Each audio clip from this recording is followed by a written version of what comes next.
But I am stepping on Dr. Shaw's time. So, Dr. Shaw, please proceed. All right, well, listen, the Browns have improved themselves in a lot of different areas. I mean, I don't think there's any question about that. The one area, though, that I'm going to be watching from OTAs on to training camp is the wide receiver group. I call it catching up because I think they still have some catching up to do. We've heard Hugh Jackson say that they're not finished yet in adding people to this team, and hopefully he means the wide receivers because I'm not too sold on the guys that we saw last year, and I think losing Terrell Pryor and adding Kenny Britt was okay. You know, you want to call that even, that's fine, but that's not a very impressive core. Conspiracy theory. I don't know how many tweets and emails I got today from people saying, you know, I think LeBron was trying to send a message last night to his team that they couldn't get too complacent. That's why he played the way he did.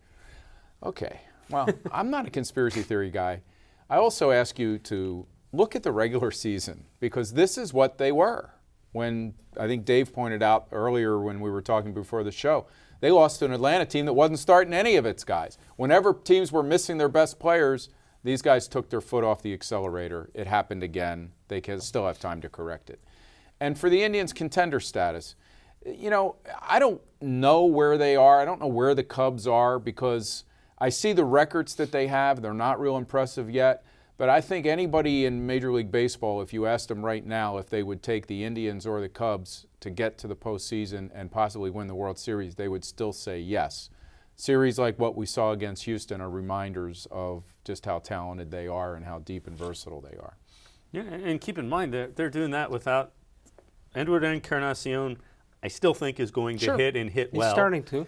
Kluber's banged up. Salazar hasn't pitched well. Yeah. I mean, the one thing that's been a constant has been their bullpen. Yeah. That's been lights out as expected. I mean, they're what, 4 or 5 over 500 now, which is not great, but it's okay. And it was at this time last year when they hit the stride. Now, they're not going to win 14 in a row, but they're very capable of winning 7 out of 10. Repeatedly. Yeah, I think they're capable of winning 7 or 8 out of 10. I'm not sure anybody else in that division I is. agree with that. Yeah, no, that's a good thing though. Yeah, so you do that twice in the next month and a half? And you open up a nice league. Yeah.